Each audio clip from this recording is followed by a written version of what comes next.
Um, my name is Athreya. I'm a student of Athreya Academy, and my presentation is about an instrument called the Yazh. Here's the table of contents. What is a Yazh? The Yazh is an ancient Tamil string instrument that looks similar to a harp. It was used in South India thousands of years ago, especially during the Sangam period. The Yazh had a curved wooden frame with several strings that were plucked to make music. It was often used in poetry, temples, and court performances.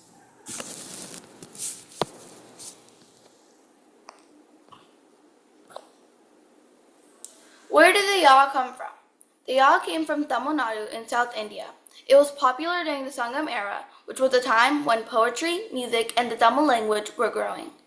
The instrument was often played in royal courts and temples, and it became a symbol of Tamil pride and art. Meaning of the word Yazh.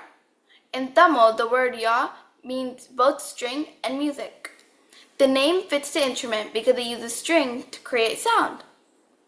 Old Tamil poems talk about the Yazh as a magical sounding instrument that brings music and emotion to the listener.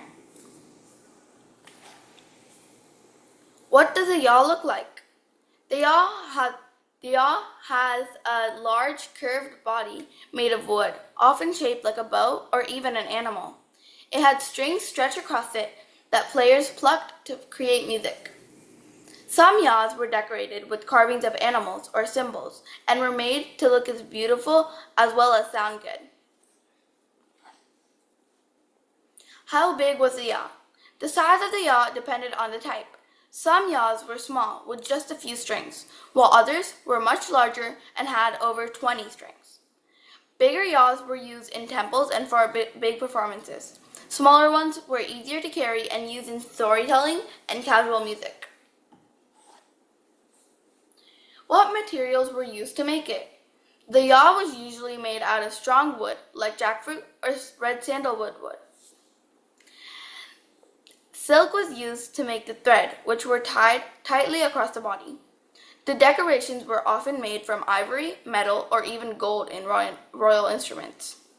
The body sometimes had carvings of animals. All the parts were handmade with great care. How many strings did it have? Different types of Yazhs had different numbers of strings. Some had as few as 7 strings, while others had up to 21. Each string made a different note and was tuned to a specific sound. The number of strings affected what kind of music could be played. More strings meant more notes and more complex melodies, and vice versa. What is the Yazh classified as? The Yazh is classified as a string instrument, also called a chordophone. This means it makes music by vibrating strings. It is part of the harp family because of its shape and how it's played. Unlike other Indian instruments, it does not have frets or a fingerboard. Its sound comes only from plucking the strings. Was the Yazh a solo or group instrument? The Yazh was usually a solo instrument, but it was also used in groups. Solo Yazh music was used to sing poems or tell stories. In groups, it was played along with drums and singers. It could also lead a musical performance. Whether alone or with others, it had an important part in music. What made the Yazh special? The Yazh is special because of its beautiful shape, deep history, and gentle music. It is one of the oldest instruments in India. Its design connects to Tamil myth and art. No other instrument looks or sounds quite like it. It reminds people of a time when music and storytelling were one. Different types of Yazhs. There were many different types of Yazhs, such as the Periya, Makaraya, and Kenkotia. Each had a different size, number of strings, and sound. The Periya was the largest and had the most strings. The Kenkotia was smaller and used for lighter music. Each type was made for a specific use or setting, like temples or royal halls. What did the different types do? Each ya had a purpose. The periya, with many strings, was used for serious and deep music. The senkotiya was better for quick and cheerful songs. The makaraya was often used in spiritual settings. Some types were made just for storytelling and poems. Each type matched a mood or message in the music. What is a makaraya? The makaraya is a special type of ya shaped like a makara, a sea creature from Hindu mythology.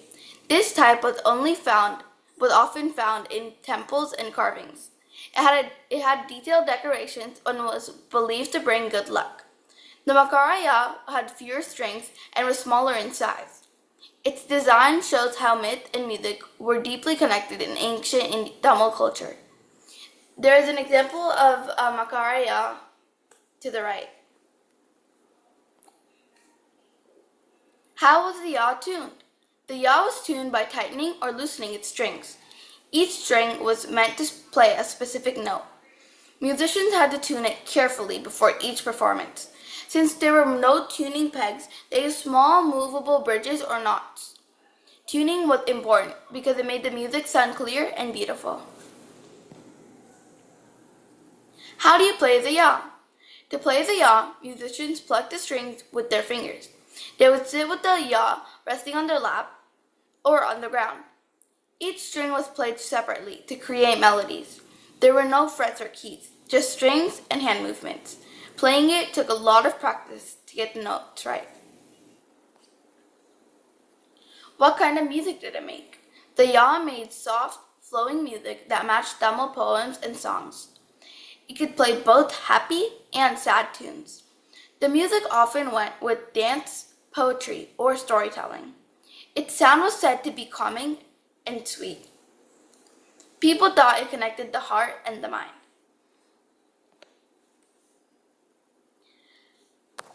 Who played the ya in ancient times? In ancient Tamil lands, skilled musicians, poets, and temple performers played the ya. Many of them were women, especially in royal courts. It was also played by people in temples during special ceremonies. Ya players were respected and once performed in front of kings. Their music was considered sacred. Famous stories about the ya. There are many Tamil legends about the ya. One story tells of a poet named Panar who played the ya to please kings. In another tale, the ya's music could calm wild animals. Some poems even say that the ya could make the gods smile. These stories show just how powerful the ya was in people's imagination. What is the ya's role in Sangam literature? The ya is mentioned many times in Sangam literature, which is ancient Tamil poetry. Poets used it to express emotions like love, sadness, and bravery. It was often shown as a symbol of beauty and art. Many poems describe how ya music could move people's hearts. It played a big part in early Tamil writing. The ya in temple carvings. You can still see the ya in carvings on old temples in Tamil Nadu. The stone art shows people playing the ya, usually in a graceful pose. Some carvings even show gods holding the instrument. These pictures prove that the ya was important in both art and religion. It was respected as more than just a musical tool. What happened to the ya over time? Over time, the ya slowly disappeared as other instruments became popular. Instruments like the veena replaced it because they were easier to tune and to carry. The skill to make and play the ya were lost. Today, only a few people know how it worked. It became more of a symbol than a real instrument. Is anyone trying to bring it back? Yes, some musicians and historians are working to bring the ya back. They are studying old books, temple carvings, and broken yas to rebuild it. A few people have made working yas and played them in concerts. Some schools even teach ya music again. People want to save it as part of Tamil history.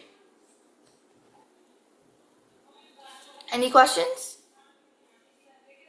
Yeah, I have a question.